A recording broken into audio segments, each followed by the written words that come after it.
A year ago, I made a video on Pokerogue. It was pretty bad, I'm not gonna lie. I'm not proud of it. Please don't go back and watch it.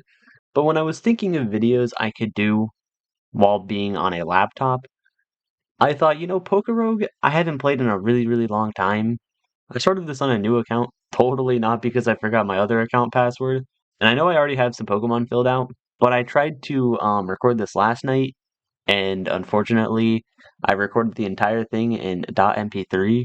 That's my bad. If you are new to my channel, or maybe you've seen one of my other videos, I encourage you to subscribe to my channel because I would really appreciate that. I just hit over 400 subscribers, which is absolutely insane. You guys are the best. Like, I can't even fathom 400. I'm already at like a ways into 400 too.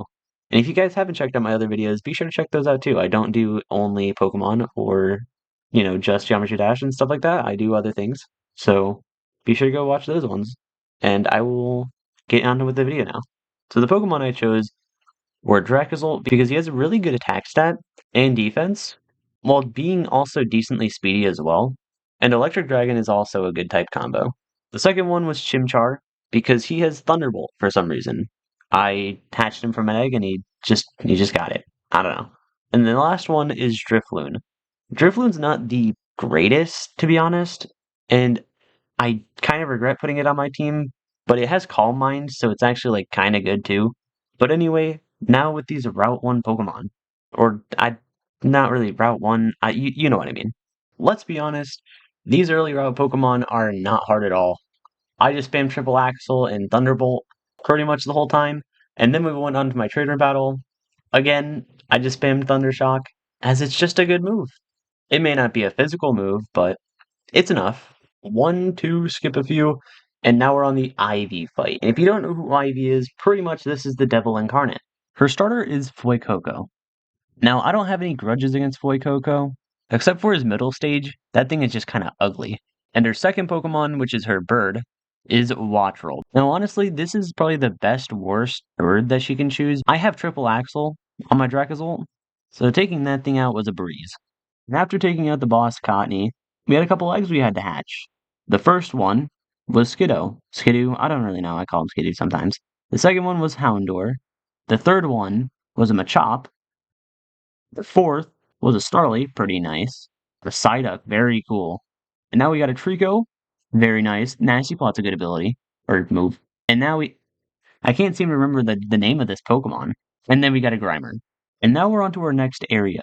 Now, honestly, there's not too much to talk about here. We ended up doing a double trainer battle that we destroyed. We took out this nicely dressed Pikachu, and then we took out the boss Bidoof. So there wasn't really too much going on here.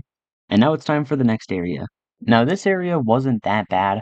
We actually ended up getting a pretty good item for Dracozolt, and that is the Wide Lens. See, Triple Axle has 90% accuracy, and each hit does more damage than the last. So this increased that move's accuracy by 5, which is substantially better on Pokemon terms. And then immediately after that, we had to fight you-know-who.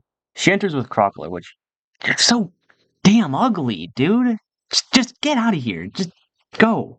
After she swapped out Crocolore, she sent out Spiritomb, which honestly, 485 BST is not that bad, but I really do not like those defenses. So this one's going to cause trouble. I also don't know why I switched in Drifloon here. That was just a really bad switch and I got him killed on accident. But honestly, after taking out the Spiritomb, this fight wasn't that hard, since with the Pokemon that she had, there wasn't really too much she could do against my Dracozolt because she doesn't have any ground types. You thought I only had common eggs to hatch? Nah, I got some rare ones too. Let's see what we get. Galarian Slowpoke? I mean, that's alright, I guess. And the second one gives me an Indeedee. Maybe this game's not that good. And then after the literal next fight, my little Chimchar ended up evolving into a Monferno, which is a pretty decent upgrade. And we ended up getting rid of Scratch for Mach Punch, which is way better.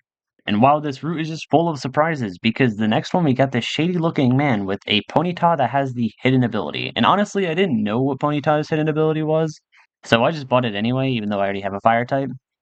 And apparently it's Flame Body, which, I mean, alright, it's cool, I guess. But it's only level 5, so it's really not going to be helpful. And now we get to take out our first gym leader of this run. I think, right? I think so. and that is Erica. Now, I wish I could say more about this fight, but I kind of ended up just blitzing her with Dracozolt. He's just really good. I think he has like 505 BST, so like I said, very good physical attacker, and Triple Axle is just kind of broken. And now it is time for the next area. I got into this double battle, and after I finished it, I ended up getting a scope lens, which pretty much just increases your chances of getting a crit, which is really, really good on Dracozolt, who is pretty much guaranteed to land every single hit of Triple Axle, and each hit has a chance to crit, and it's now even better than it was before. The boss of this area was a Nidoqueen, which I actually really, really wanted, so once I saw that, I had to catch it. Nothing really notable happened in the next area other than Drifloon evolving into Drifblim. I ran into this, Pokemon breeder who, I guess I just forgot how to read because I ended up fighting her with my Ponyta, and she had 3 Pokemon, but I guess she just needed 1 because I lost. And then the boss was Shuckle, which wasn't hard at all. I found a Rising Voltage TM, which I really needed for Dracozolt because Thundershock was just not doing too much right now. And then a little bit later, I ended up fighting Ivy once more.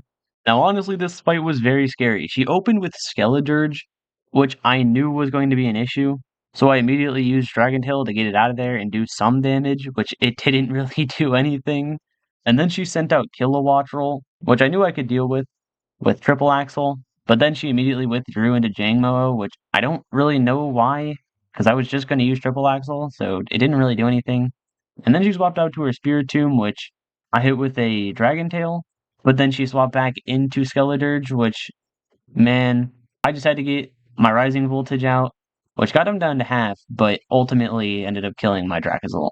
I swapped to my Nidoqueen, but she literally doesn't have any ground type moves. So she's pretty useless. So instead, I decided to do a different strat, which in this case was to Toxic Stall. So I put down 2 layers of Toxic Spikes to actually put Toxic on them. And once the Kilowattrel took down my Nidoqueen, I swapped to Drifblim, which I guess she was just scared of losing her Kilowattrel because she ended up swapping him out for pretty much no reason. Which then her Spiritomb got the Toxic on it, but I was scared of my Drifblim dying, so I swapped him on Furno, who ended up tanking that Lash Out. So I hit it with a Thunderbolt, taking it out, and then he evolved mid-battle into Infernape, which is massive.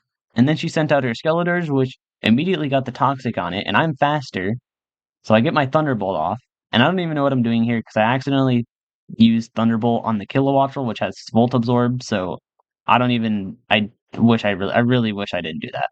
But then I swapped into my Drifblim, and that was enough to take it out. That was scary. I almost lost that. Then I found a Wild Inteleon, which I just knew I had to catch. And this is unfortunately where everything comes crashing down. Crasher Wake was the gym leader that I had to fight in this area, and unfortunately, after fighting Ivy, I was not really in a position to do a long fight like this. And he sent out a Quagsire that ended up just sweeping my entire team. There wasn't really too much I could have done about this. I don't think, even if I had all my Pokemon healed and stuff like that, most of my Pokemon were fire types or just weak to water, and a lot of my Pokemon were also just underleveled. So I really don't think I could have made it out of this fight, even with full healed Pokemon.